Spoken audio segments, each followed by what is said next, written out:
Okay, my name is David Iaconi. I'm the president and owner of Mushroom Supply and Services, Inc.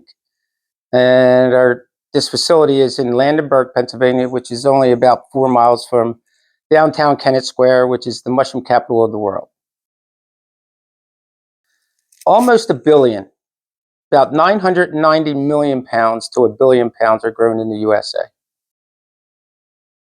Well, there's about 60 in the state of Pennsylvania.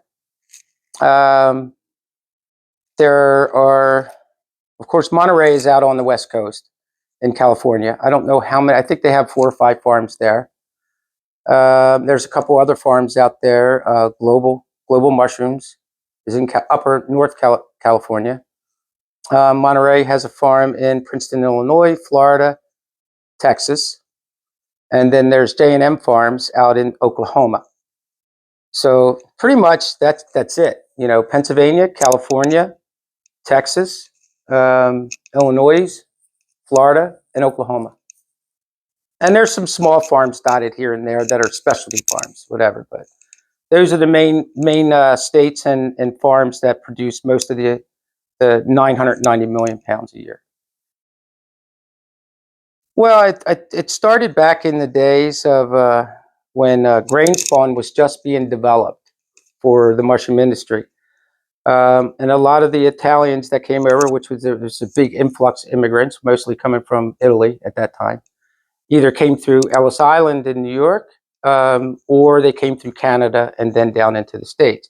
My grandparents came in through Canada, landed in around Pittsburgh, Pennsylvania, and worked in the coal mines for a while there. And one of their friends came down here and heard about growing mushrooms in Kennett Square.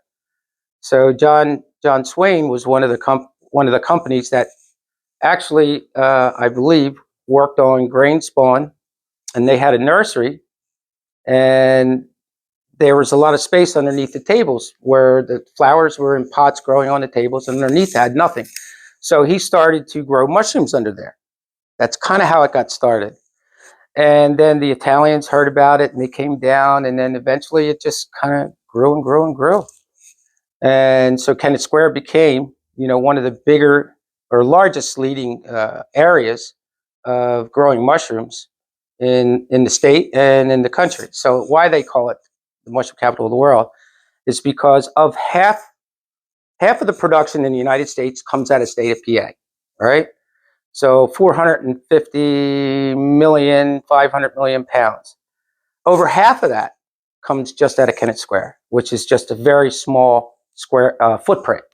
So that's why they call it the mushroom capital of the world, because there's no other place in the world where that amount of tonnage of mushrooms comes out of such a small footprint. And that's how we got that name. And we still do. Well, we will always be growing mushrooms. Mushrooms will always be grown. People will always eat them. It will definitely be more automated. No more wooden shelf farms, all Dutch style aluminum shelf farms. The industry is consolidating very quickly. So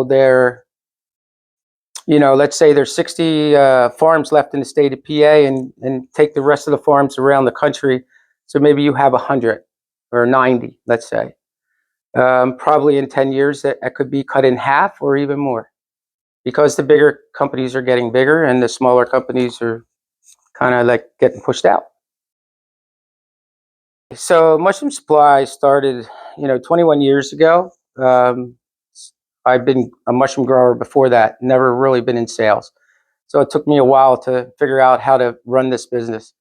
But I think our really main goal and what our mission was to be able to provide the mushroom industry here with, products that can help them be more efficient and more profitable.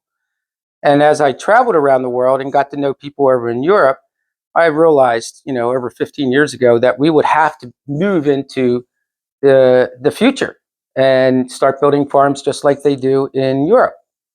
So I built some relationships over there, and we built our business up here.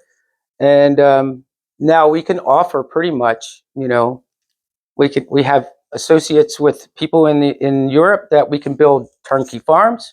We can supply all the equipment, netting, peat moss, spawn, pretty much everything for the new technology, and some for the old technology. So we knew that for us to survive, we would have to forge relationships with companies in Europe and be their boots on the ground here and represent them, because we know all the growers here. And I try to, explain to them that, hey, you need to become more efficient. So you better be looking at this technology moving forward. So my goal is to bring that technology to them, explain it to them, get them to understand it, and then bring my colleagues over so they can meet them, and talk to them, and understand which direction they really need to go.